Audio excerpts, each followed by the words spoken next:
नमस्कार शिक्षक मित्रांनो आणि विद्यार्थी मित्रांनो, तुमचं सर्वांचं स्वागत आहे आपल्या यूट्यूब चॅनल आपली शाळामध्ये. कालच आपण पाहिलं की TET जी आन्सर की लागली आहे, त्यावरून आपल्या बऱ्याच मित्रांचं TETमध्ये सिलेक्शन झालेलं आहे. मग TET ते क्वालिफाय झालेले आहेत आणि आणखी काय आमचे मी शिक्षक बांधव आहेत किंवा विद्यार्थी आहेत की ते पुढची तयारी करत आहेत. पुढची तयारी म्हणजे काय तर CTETचा पेपर. आता येणाऱ्या 8 फेब्रुवारीला CTETचा पेपर आहे. साधारणतः आपल्याकडे 1-1.5 महिन्याचा अवकाश आपल्याकडे शिल्लक आहे. त्याच्यामध्ये आपल्याला आपली पूर्ण तयारी करून जे आपले TETमध्ये कमी मार्क पडलेले आहे ते भरून काढण्याचं काम आपण CTETमध्ये करणार आहोत. आता खालीलमध्ये पहिले 30 प्रश्न 1 पासून 30 पर्यंत हे चाइल्ड डेव्हलपमेंट आणि पेडागॉजी म्हणजेच बालमानसशास्त्रावर आहेत. त्याच्यानंतर जे दुसरे प्रश्न आहेत ते 31 पासून 60चे ते मॅथमॅटिक्सवरती आहेत. 61 पासून 90चे एन्व्हायरमेंटल स्टडी म्हणजे आपण परिसर अभ्यास हा विषय समजू शकतो. आणि त्यानंतरचे 91 पासून 120 पर्यंत आपली लँग्वेज फर्स्ट आणि 121 पासून 150 पर्यंत लँग्वेज 2. म्हणजे आपल्या जसं TETमध्ये क्रायटेरिया होता तसाच क्रायटेरिया CTETमध्ये सुद्धा आहे. तेच विषय आहेत, फक्त फरक एवढाच आहे की हे आपल्याला मराठीऐवजी हिंदीमधून वाचावे लागणार आहेत व आपल्याला ते लक्षात घ्यायचे आहेत.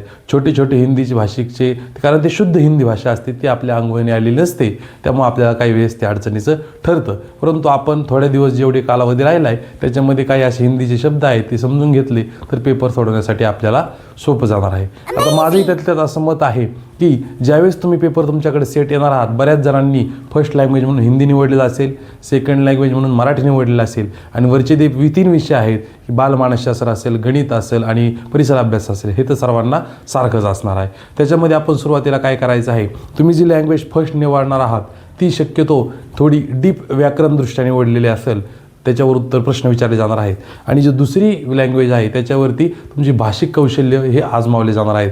म्हणजे उदाहरणार्थ जर तुम्ही लँग्वेज फर्स्टमध्ये मराठी निवडली असेल तर मराठीमधले डीप प्रश्न त्याच्यामध्ये असणार आहेत.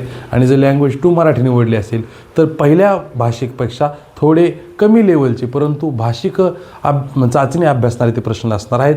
जसे की पहिलं जर निवडलं तर त्याच्यामध्ये एकच उत्तर येणार आहे, परंतु लँग्वेज 2मध्ये मराठी निवडली तर त्याच्यामध्ये 2 उत्तर येणार आहेत. उत्तरावरचे प्रश्न सोडवताना थोडं सोपं जातं, ते निरीक्षणाद्वारे सोडावे लागतात हे आपल्याला माहिती आहे. म्हणजे थोडक्यात काय तर लँग्वेज फर्स्ट आणि 2मध्ये हा जो थोडासा फरक आहे तो आपण लक्षात घेतला पाहिजे.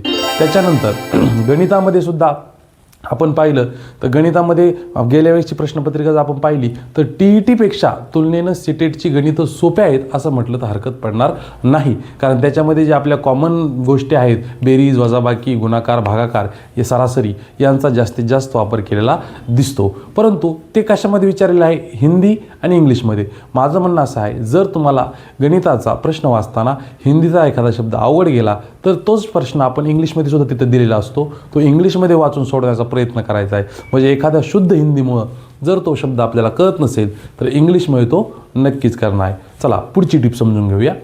आता पहा, सर्वप्रथम ज्यावेळेस आपल्याकडे पेपर येणार आहे त्यावेळेस माझी अशी अपेक्षा आहे किंवा आमच्या विद्यार्थ्यांनाही आम्ही सांगतो, आमच्या सहकाऱ्यांनाही सांगतो की सर्वप्रथम आपला जो स्ट्रॉंग विषय आहे तो आपण घ्यावा.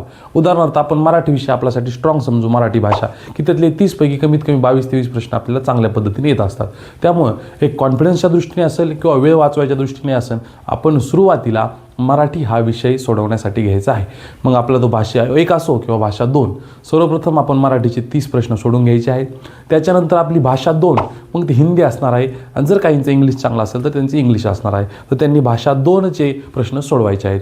त्यानं फायदा असा होणार आहे की आपले मराठी आणि हिंदी किंवा मराठी आणि इंग्रजी असे 60 प्रश्न सर्वप्रथम आपण कव्हर करून घ्यायचे आहेत. त्यातले कमीत कमी 40 ते 45 प्रश्न मी शुअरली सांगतो की ती तुम्हाला येतच असणार आहेत.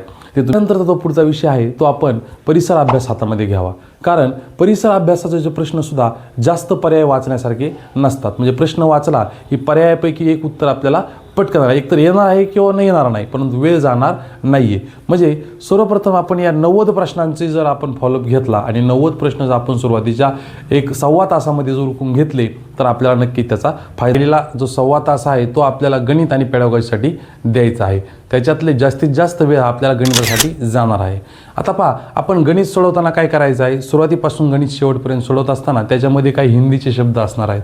जर ते हिंदी शब्द सोडवताना आपण पूर्वी सांगितलं तसं तुम्हाला जर अडचण आली तर तुम्ही ते इंग्लिशमध्ये पाहून मग सोडवण्याचा प्रयत्न करायचा. करायचा आहे. कधी कधी आपल्याला इंग्लिशमधल्याही शब्दांची वाचून संकल्पना त्या प्रश्नाची लक्षात येत असते. प्रश्न 1 पासून प्रश्न 30 पर्यंत सोडत असताना जे प्रश्न आपल्याला येत आहेत सुटत आहेत ते फास्ट सोडून घ्यायचे आहेत. जे प्रश्न आपल्याला अडथळ्याचे ठरत आहेत ते बाजूला ठेवून द्यायचे आहेत. का बाजूला ठेवून द्यायचे आहेत? कारण त्या प्रश्नांसाठी स्पेशल वेळ लागणार आहे. आपले 30 पैकी समजा 22, 21, 20 अटेम्प्ट झाले, 10 प्रश्न राहिले तर तसेच राहू द्यायचे आहेत. आपण त्याच्यानंतर पुढच्या प्रश्नाकडे जायचं आहे, पुढच्या विषयाकडे जायचं आहे, ते आहे पेडागॉजी म्हणजेच बालमानसशास्त्र अध्यापनशास्त्राकडे जायचं आहे. त्याच्यामधले बहुतांश प्रश्न हे उपयोजनात्मक असणार आहेत. उपयोजनात्मक प्रश्न सोडवताना आपल्याला ते आपल्या दैनंदिन आपण शिक्षण क्षेत्रामध्ये काम करत असताना ज्या कौशल्यांचा वापर करतो त्या कौशल्यांवर आधारित असणार आहेत. असं असणारच नाही आहे की 30चे 30 प्रश्न हे आपल्याला ज्ञानावरती विचारले जाणार आहेत. म्हणजे आपल्याला ब्रुनरच्या असतील किंवा पियाजेनचे असतील यांच्या व्याख्यात विचारले जाणार आहेत असं थोडीच नाही आहे. 1-2 प्रश्न त्याही प्रकारचे येणार आहेत. परंतु काही प्रश्न असेही येणार आहेत की त्याच्यामध्ये आपण उपयोजनात्मक वापरून तर्कक्षमता वापरून ते सोडवू शकतो. फक्त आपल्याला ती हिंदी भाषा थोडी समजायला अवघड जाणार आहे. त्याचा थोडा अंदाज लावून आपण ते सोडवायचा प्रयत्न करणार आहोत. आता तुम्ही असो किंवा मी असो किंवा कुणी असो, मराठीमध्ये ज्याचा अभ्यासक्रम झालेला असतो त्याला हिंदी भाषा नवीनच असते. त्यामुळे गोंधळून जायचं काही कारण नाही. सावकाश प्रश्न समजवून घेऊन तो सोडवायचा प्रयत्न करायचा आहे. परंतु प्रश्न सोडत असताना आपला वेग कमी होत नाही ना याच्याकडे लक्ष द्यायचं आहे. ते 30 प्रश्न सोडवताना आपण एकामागे एक सोडवायचे. त्यातला कोणताही प्रश्न स्किप करायचा नाही आहे किंवा मागे सोडायला ठेवायचा नाही आहे. कारण बऱ्यापैकी मानसशास्त्राचे प्रश्न असं असतात की त्यांना वाचण्यासाठी कालावधी भरपूर लागतो, त्याचे पर्याय जास्त असतात किंवा त्याला खाली पर्याय असतात अ ब क, आणि मग तिथं त्यांचा अपेक्षाच ती असते आयोगाची की आपण इथं जास्त वेळ घालायचा. तिथं पेडागॉजी हा प्रश्न सोडवताना आपण थोडा स्पीड वाढवायचा आहे आणि तर्कक्षमतेवर उत्तर सोडवत जायचं आहे. 1 ते 30 प्रश्न आपण सिरियली सोडणार आहोत. स्किप का करणार नाही आहेत? कारण त्या प्रश्नाचं उत्तर जर आत्ता आपल्याला येत नाही आहे तर नंतर पण येणार नाही आहे. कारण ते काही गणितासारखं सोडून उत्तर मिळणार नाही आहे, ते आपल्या तर्कक्षमतेवर आहे. मग तोच प्रश्न जर डबल वाचण्यासाठी आपण वेळ घालवला तर आपण एक्स्ट्राचे आपले 12-13 सेकंद 10 सेकंद त्याच्यासाठी वाया घालणार आहोत आणि ती आपल्याला नियोजनात परवडणारं नाही आहे. तोच राहिलेला विषय आपण त्या गणितासाठी देऊ शकतो. म्हणून पेडागॉजीचे मानसशास्त्राचे प्रश्न आपण 1 ते 30 पूर्ण सोडून घेणार आहोत. राहिला विषय गणितातले जे 10-12 प्रश्न राहिले होते त्याच्यासाठी आपण शेवटचे 15-20 मिनिटं देऊन तोही पेपर कव्हर करण्याचा प्रयत्न करणार आहोत. शेवटचे 5 मिनिटाची ज्यावेळेस वॉर्निंग बेल होते त्यावेळेस आपण सगळे प्रश्न सोडवले आहेत का ते पाहणं गरजेचं आहे.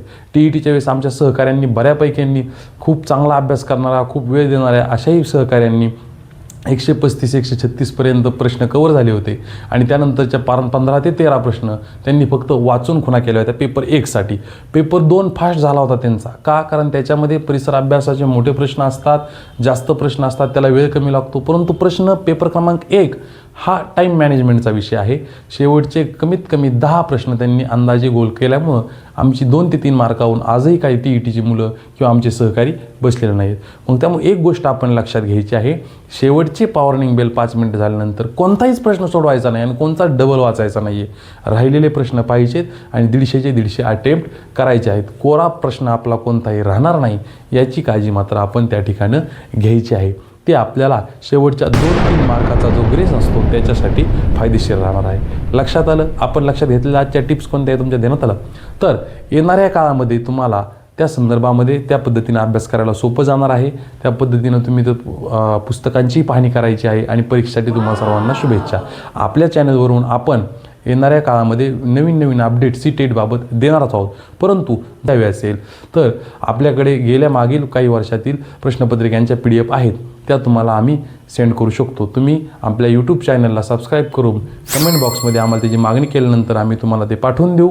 अशी कोणी व्हॉट्सअपला माझ्याकडे मागणी केली तरी मी ते पाठवून देईल, काही काळजी नाही. परंतु तुम्ही सर्वांनी अभ्यास चांगला करावा. तुम्हाला सर्वांना शुभेच्छा आणि येणाऱ्या काळामध्ये जास्तीत जास्त आपले सहकारी CTET पास होतीलच अशी अपेक्षा बाळगतो. धन्यवाद.